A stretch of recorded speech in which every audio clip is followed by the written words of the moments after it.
Good morning. How is everyone today? Grab your coffee, grab your tea, grab your nice warm lemon water. It's going to be a beautiful day.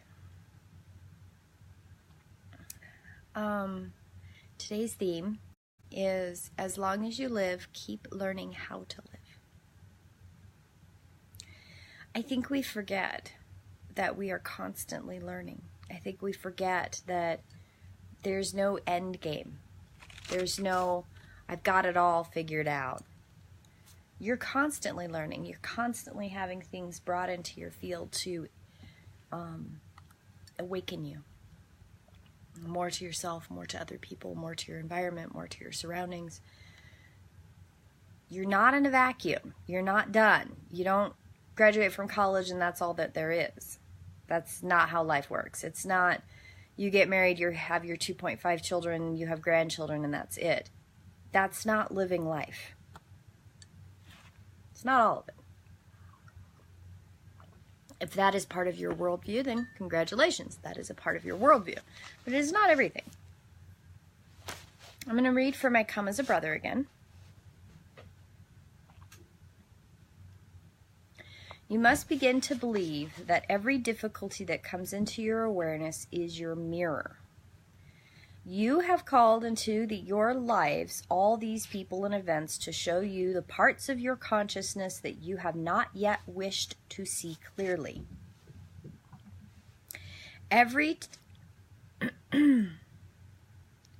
Sorry. I've got some tickle in my throat and I'm trying to read the highlighted parts.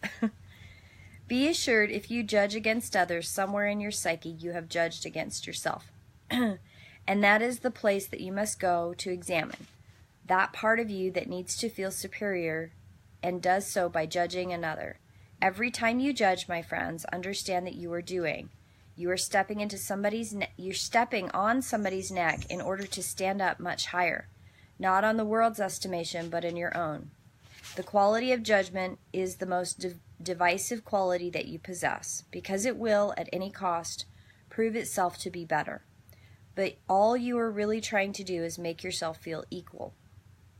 For if you truly knew yourself to be better, you would manifest compassion, because you would understand that judgment is not a quality that ever heals. Judgment does not heal anyone or anything at any time. Judgment is the killer. So those who judge against their fellow man have to be responsible for realizing that they are desperately trying to keep their own self-judgment locked up in another area of their life. There is a part of your psyche that doesn't want you to look inward, so it tricks you into looking out there. If you have judgment, you do not have compassion, because they cannot exist together. If you have compassion, you cannot judge, because you understand from the point of compassion that the person who is before you in this moment can act no differently. And you cannot impose your rules on them, because there is always some part of your consciousness that other people can look at and judge to be wrong. I think that's a really good passage for today's theme. So long as you live, keep learning how to live. Learn to live with compassion. You know, it sounds really simple, but we're brought up in a world where cynicism is high. We are brought up in a world where criticism is high. Expectations are mass-produced out of in a square box frame, and you're expected to live your life in that square box frame. And woe is the person who can't fit. And where do you go? Well, you're an artist, you're a vagabond, you're a gypsy rover, you're a anarchist. There's all kinds of names.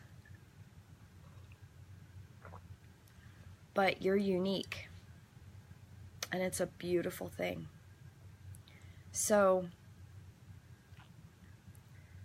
celebrate your uniqueness. Celebrate that you are living your life to live it better. And you'll do okay. That's what we're here for. We're here to learn. It's one big school. Life is one big school. It's one big lesson. One big lesson and one many little lessons. Okay, today's the 18th. And just so you know, all week long at work, I've been wanting to write 1:18:18 since Monday. I have no idea why. I don't know if today's a big day. I don't know if there's something in the world that's happening, or if there's something in my life that's happening, or it's just a trick of the psyche. I have no idea. But today is 1:18:18, finally. I can write that down on all my papers. In the country of China, the kitchen god Zhuzhun is honored with prayers and offerings of sweet rice cakes each year on this night, which marks the end of the Chinese year. For luck, paper images of the god are burned and dried beans are thrown onto roofs of houses.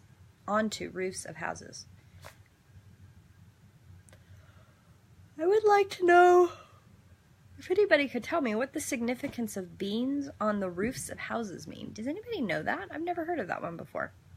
I've heard of paper images of gods being burned and the offering of sweet rice cakes. I read somewhere the history of that at one point. I don't remember it right now. But I've never heard of throwing beans on top of a roof. I would be curious if anybody could let me know what that is. Okay. Have a beautiful day, and I will see you tomorrow in prayer.